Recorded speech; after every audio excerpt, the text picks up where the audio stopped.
We have a quorum here, so we will begin our Disenrollment Investigation and Grievance Committee meeting for this evening. Sorry again for the delay. Since the last meeting, a couple things have happened. Our staff survey was approved by the board, and so that will be going out when we are ready through the administration office. And also tonight on the agenda, I'm excited to see there's a customer service program that we were made aware of that Dr. Grante is going to recommend that will be on the website. That'll be a way for people to communicate with the district in a more organized way, and we can collect data that way, and whatever concerns are coming in, we will have a quantifiable way of collecting that, and then that administration can act on that. So that's a positive move as far as this committee is concerned. Any public comment tonight?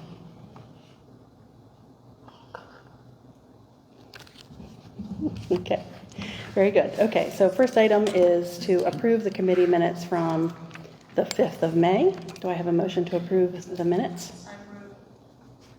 Second. Okay. All right, I assume we're all in favor of that, unless I hear otherwise. Any old business? No? Okay. So as far as new items, we have the new disenrollment survey. The preliminary results, those went out a week or two ago, a couple of weeks ago. I think it was right before the last meeting. Approximately, yeah. A little over a week. So we sent it out to 57 families, and we have had 6 responses so far. So just a little snapshot of that. Of those 6 respondents, 4 said their primary reasons for disenrollment. 4 was bullying. 3 had said curriculum or academics and communication, and 2 fell into the categories of special education, schedule/flexibility, respect, and needs not met, and 1 was under discipline. So that's the primary initial responses. Not many, but that's what we got so far. Not far off of what we had before. Locations. 2 were at the middle school, and 1 fell in the categories of each of the other schools. And all of those students that responded are now in cyber, is where they're currently at. So we will be continuing to look at that, and Dr. Grante will also be able to see that. And we'll be watching for more of those to come in, hopefully. Next item of business is a motion to ask the board for dismissal of the committee. Motion. Motion from Lisa. Second from Kathy. Just a short note on that. We feel that based on our original charter, we have pretty much met all of our goals, and we have established things that now can be handled by administration and the board. So I think that the committee's the hard work of making these surveys and coming up with the questions and all those things, the initial outreach that we did, we can now turn it over to the board to handle from here.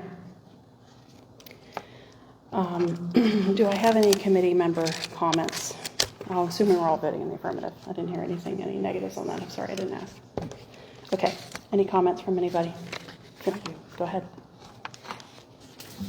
This is our closing comment, right? Yes, it is. Yeah. Always. Assuming a majority of the board will decide yes, that they want to dismiss the committee, yeah. Okay. So, as you are aware, the committee was established as a temporary committee on March 18th, 2024. It has been a challenging journey, but after 14 and a half months, the proposal of the committee has been completed. I would like to extend my gratitude to the administration, the committee chair, and the fellow committee members for their countless hours of dedication and hard work. I also want to thank the public for their continued support, engagement, and participation. Additionally, I appreciate the full board of directors for their support of the committee's endeavors. I believe the committee has achieved a lot in just over a year. We conducted many studies and created 2 surveys, which I hope will continue to provide invaluable data for many years to come. The committee has also enhanced the district website by adding informational pages and facilitating dialogue. Furthermore, we submitted a list of suggestions to the administration outlining areas of importance, educational points, and requested curriculum updates for the community. As I mentioned a few meetings prior, the administration was able to locate and is recommending a very impressive customer service program, which will be up for approval later this evening. I'd like to personally thank Dr. Bronte for allowing me to be part of that process. While the big committee is in the process of dissolving, I hope the information we worked so hard to provide will be accessible for community review on the new district website. That's all I have. Okay. Kathy or Dr. Bronte, do you have anything you'd like to say? No, I think we're trending in a very good direction, and I think we just have to continue the positive momentum. So I appreciate the acknowledgement of when a term is a term, and when you feel like you've accomplished what you set out to accomplish. A lot of times people stay too long, and then it eventually just becomes non-productive. So I think we're in a very good spot right now, and I think we have action items that we'll take seriously, and we'll continue to try to make the district better. So appreciate the effort, ladies. Thank you. Yeah? Okay. I have something I would like to share, and I wrote it out because I didn't want to misspeak. And I also don't want to get emotional, so if I'm reading it, it might help. Would like to start with something that's commonly said in nursing. No one cares what you know until they know how much you care.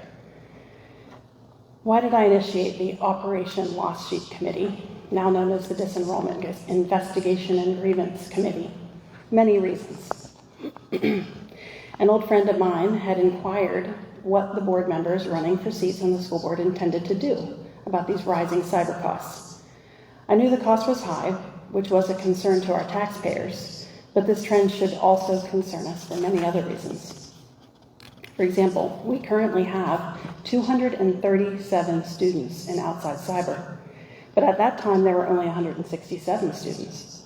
Then it cost us approximately $3.9 million a year, and now it costs us over $5.1 million, which I would have to defer to our business manager for a better update on the number. But why should we care? It isn't about the money at all. It's about the quality of education and environment that we are providing.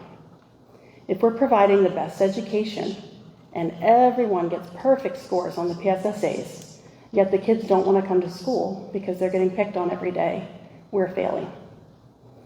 If 100% of the kids feel like they have a great time with their friends each day, but they can't read proficiently, we're also failing. If the parents don't feel like the environment aligns with their family's values and beliefs, and their concerns are not heard, and no one cares about their individual family needs over the shouts of Big Spring pride and family, we also fail. Parental protective instincts kick in, and they now have many easy options to pull their kids out at our expense due to our failures. As it turns out, parents do, at least mostly, have their child's best interest at heart. They want their child to succeed, not to be emotionally or physically harmed while at school, and to be encouraged to think for themselves rather than to be told what to think. How would we know what is going wrong and causing the disenrollments? We would have to ask. And we did.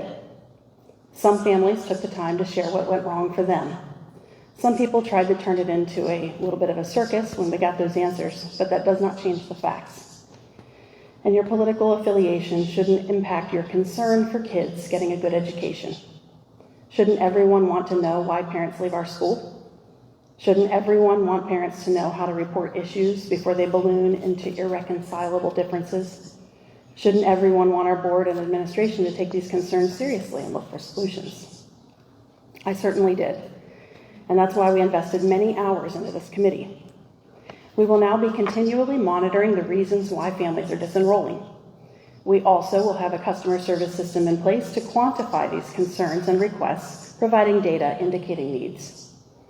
We also have a coming staff survey that will provide insight into needs according to the staff. Before gathering the data, or what we know, we had to have reasons to care. And for me, it was hearing anecdotal stories about issues that families had, and it was my own story as well. The fact that I did not choose to pull my kids out does not negate someone else's story who did, and I feel for those families. I did have plenty of reasons to be concerned about the school environment. My son was bullied severely his first year at Big Spring. We reported it, and it continued anyway.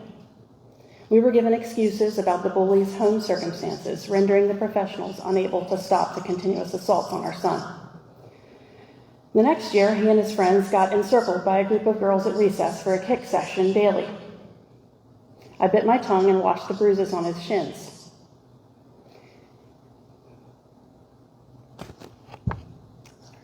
He was able to explain in 5th grade that his elementary school was anti-boy,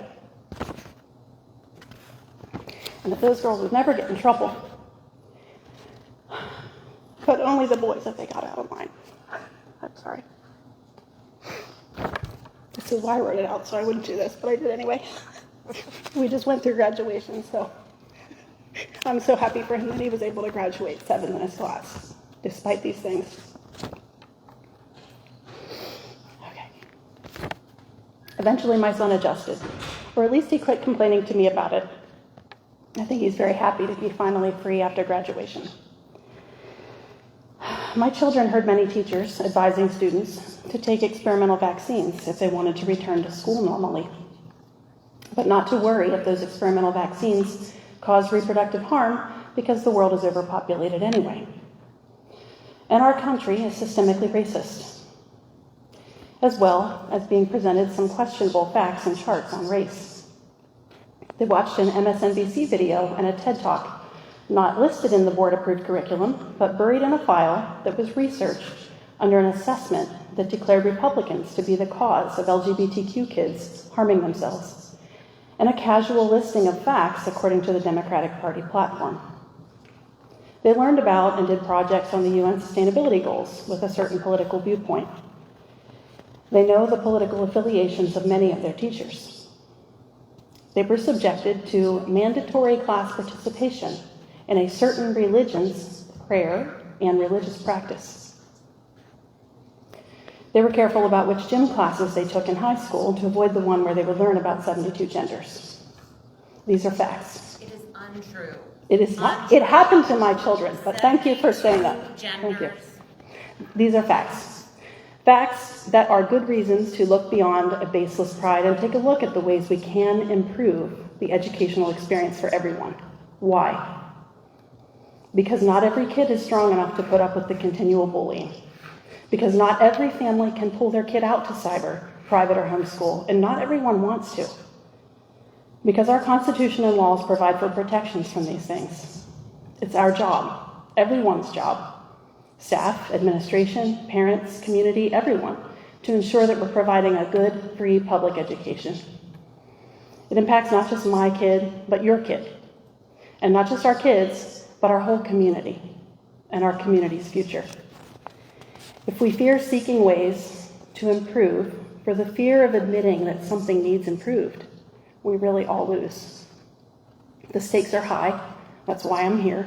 That's why I care. And that is why I work to form this committee and work to lead it.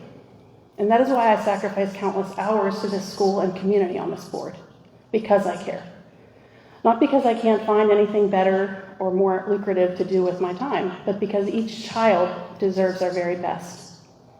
Each child deserves a teacher that doesn't falter with a challenge, but rises up to it. Professionals aren't automatically granted trust and respect with a degree. It is earned. Saying that does not make me anti-teacher, just as saying prioritizing patient safety doesn't make someone anti-nurse. I am pro-teacher, pro-accountability, and pro-results. I love the students of this district, and I hope our teachers and administration do as well. And I know that most of them do, and many of them do. Loving our students will push us to get over ourselves, get over our pride, and push to improve for their sake. Thank you to the teachers and staff who pour their hearts into their work every day and into improving their students' experience. Please tell the board what you need to make your work easier on the survey or in person. Thank you to the board members who stood behind the work of this committee looking for ways to improve our district. Thank you to the administration who helped, who heard and understood the needs and used their time and talents to strive to improve collaboratively. Dr. Karate, and your staff as well. And thank you to each person on this committee who listened to people, thoughtfully formed questions to ask families and staff, and served for the good of our kids and our district's future. I am thankful for all of you. Keep up the good work. Striving for better should never cease.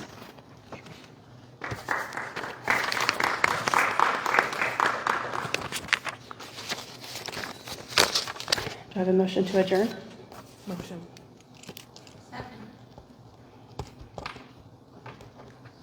I'll assume we're all voting in favor. Thank you. Thank you.